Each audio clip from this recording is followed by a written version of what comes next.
পিতা, পুত্র ও পবিত্র আত্মার নামে। খ্রিস্টতে আমরা প্রিয় ভাই ও বোনেরা, আজকের মঙ্গল সমাচারে আমরা পড়ি যে এক শাস্ত্রী যিশুকে জিজ্ঞাসা করেছিলেন যে সবচেয়ে বড় বা প্রধান আজ্ঞা কি কি আছে। যিশু তাকে উত্তর দিয়ে বলেন, প্রথম আজ্ঞা হল, হে ইসরায়েল শুন, প্রভু আমাদের ঈশ্বর একমাত্র প্রভু। আপনি আপনার সমস্ত হৃদয়, আপনার সমস্ত আত্মা, আপনার সমস্ত মন দিয়ে আপনার ঈশ্বর সদাপ্রভুকে ভালোবাসবেন। আর দ্বিতীয় আজ্ঞা হল, তোমার প্রতিবেশীকে নিজের মতো ভালোবাসবেন। শেষে যিশু বলেন কি, এগুলার চেয়ে বড় আর কোনো আজ্ঞা নয়। কেন? আপনি আপনার সমস্ত হৃদয় দিয়ে, আপনার সমস্ত আত্মা, আপনার সমস্ত মন, আপনার সমস্ত শক্তি দিয়ে প্রভু আপনার ঈশ্বরকে ভালোবাসতে হবে।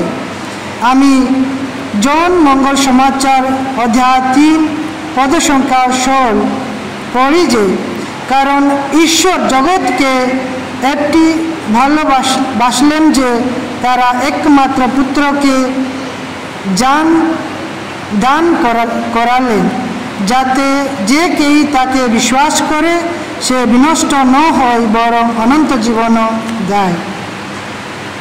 আর কেন আপনি আপনার প্রতিবেশীকে নিজেদের মতো ভালোবাসতে হবে?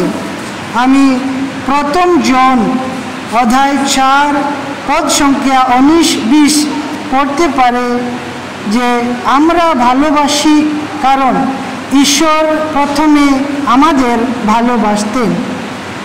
আর বলেন, আমি ঈশ্বরকে ভালোবাসি এবং একজন ভাই ওর বোনকে ঘৃণা করে তারা মিথ্যাবাদী, কারণ এমন একজন ভাই ওর বোনকে ভালোবাসতে না যাকে সে দেখছে, তারা ঈশ্বরকে ভালোবাসতে পারে না যাকে সে দেখেনি। আমরা ঈশ্বরের কাছ থেকে ভালোবাসা পেয়েছি, কারণ ঈশ্বরই ভালোবাসা। তা আমি পড়তে পারব প্রথম জন অধ্যায় 4-8 সংখ্যা। যে ভালোবাসে না সে ঈশ্বরকে জানে না, কারণ ঈশ্বর হলেন প্রেম বা ভালোবাসা।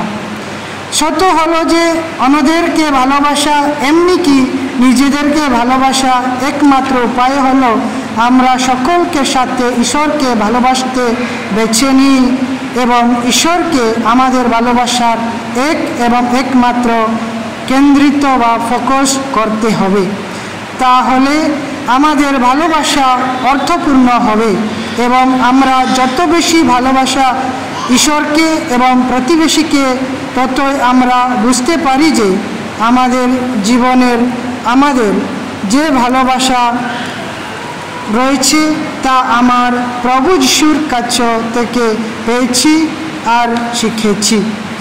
যখন আমরা যিশুর শিক্ষা অনুসরণ করি এবং সেই শিক্ষা অনুশীলন বা প্র্যাকটিস করি, তখন আমরা ঈশ্বর এবং প্রতিবেশীদের সাথে আমাদের সম্পর্কে শক্তিশালী করি এবং আমরা ঈশ্বরকে সাক্ষা দিতে পারি। এখন এসো আমরা নিজেদেরকে আত্মসমীক্ষা করি।